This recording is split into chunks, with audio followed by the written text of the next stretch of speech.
This is so not appropriate to share on a stream. I don't really care. Yeah, here we go. I shared it with Nix.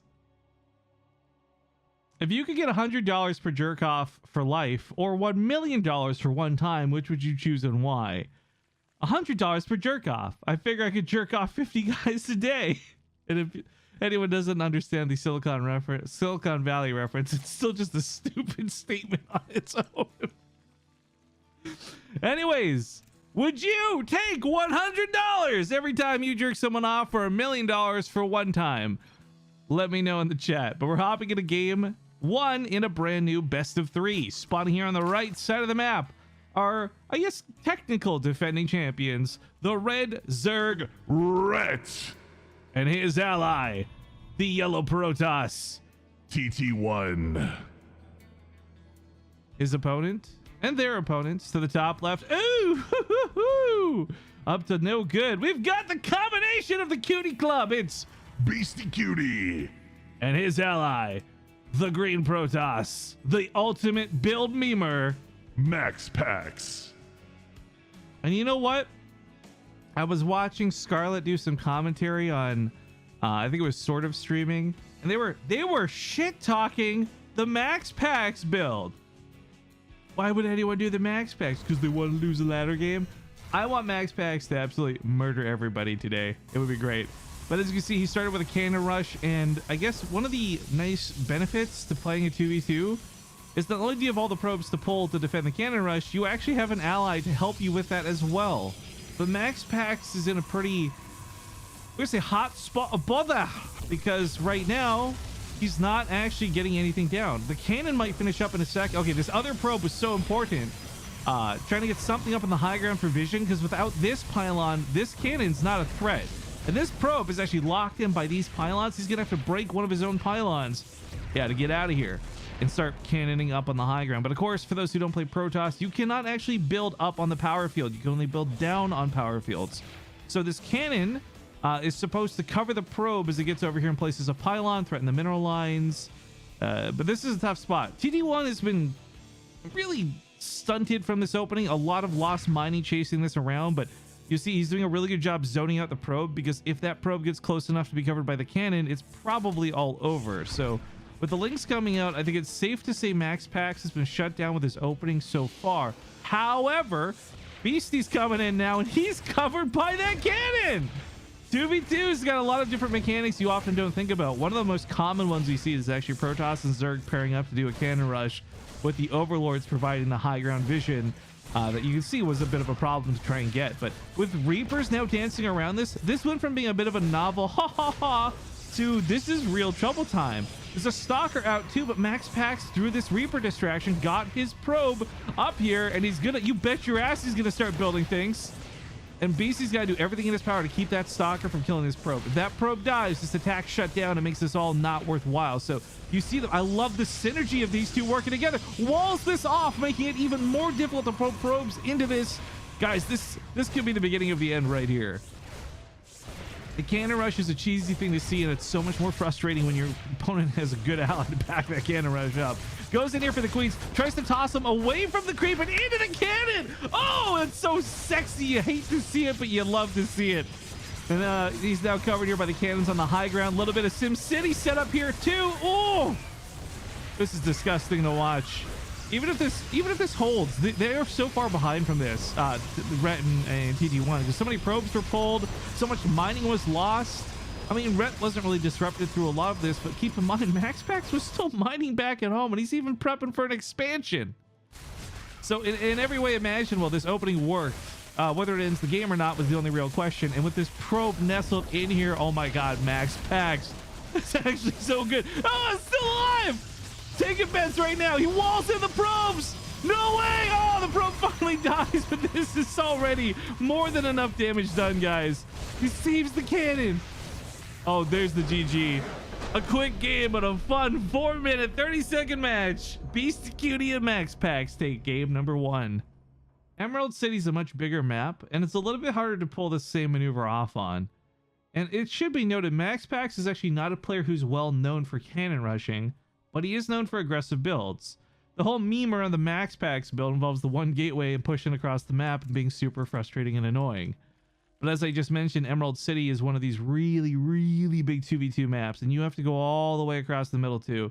So if you are going to rush it, Proxy's probably a good choice, actually. And I think that's what we're going to see out of Beastyqt this game. Whether MaxPax joins him or not, we'll see. Top left side of the map, they are on their last life here for the single elimination tournament. We have the combination of TT1 and his ally, Ret.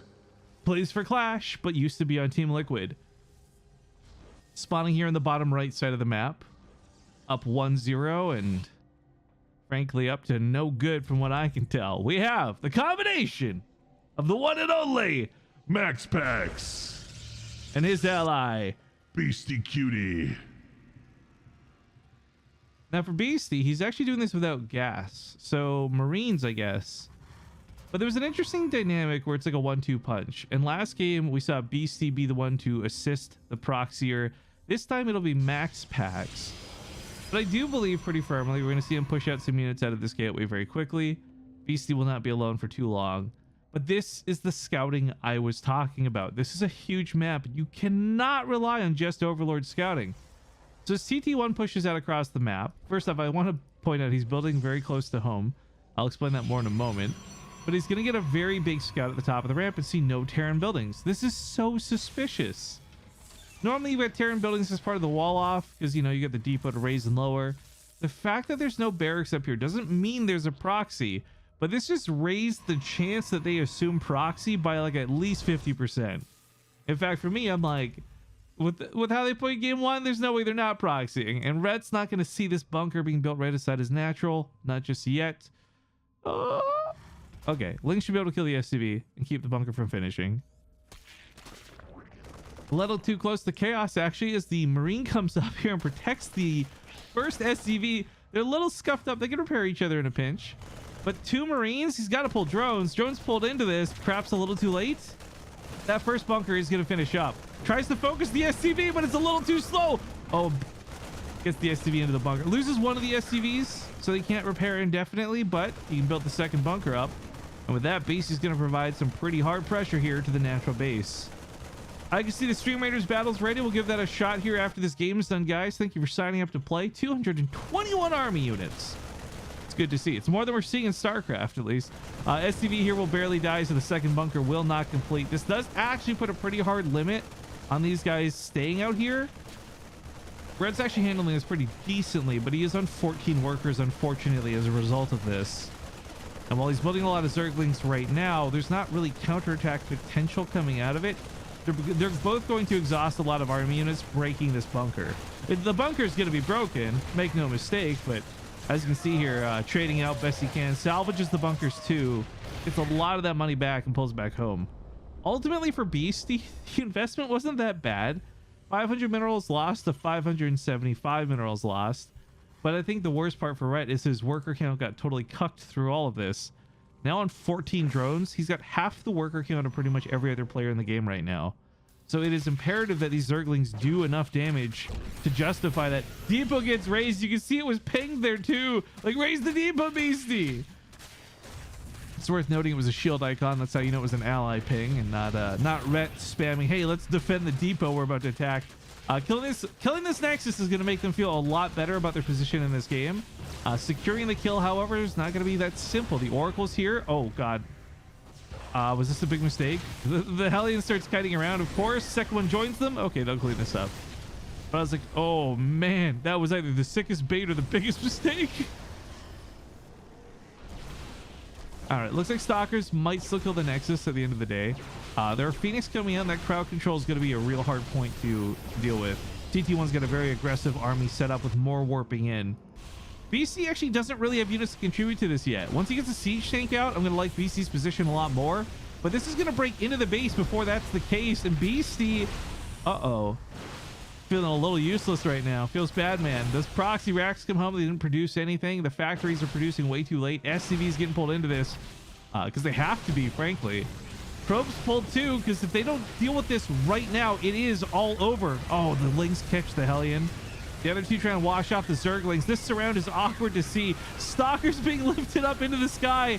Oh, but still, with the siege tank coming out, this is pain. This is pain. Beastyqt and MaxPax survived this, and I should note they actually survived this with a really healthy worker count, and with a tank out, defense at the front is no problem. So this attack out of TT1 and Ret looks like it failed, but it succeeded in the fact that it brought Ret back into this game. Remember, prior to this attack, Ret was SOL. Ret was so far behind in workers, and he still is, but he's more in the game, and he's got a better chance to survive now than he did like 2 minutes ago.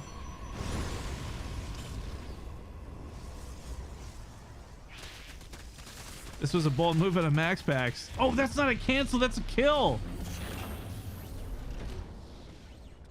When it rains, it pours, guys. I'm not sure why there was no cancel there. That was certainly awkward.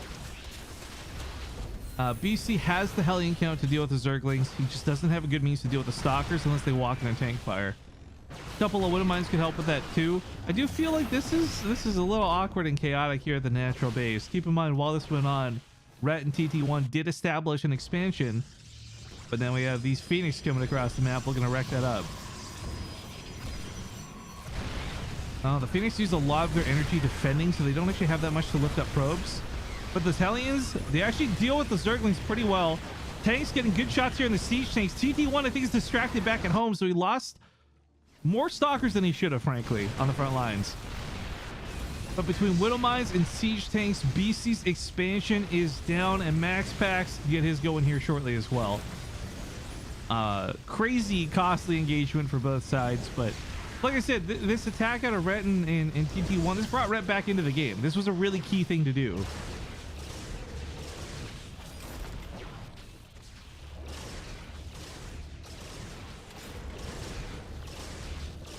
Is this kind of like Brood War but for mobile devices? Literally what?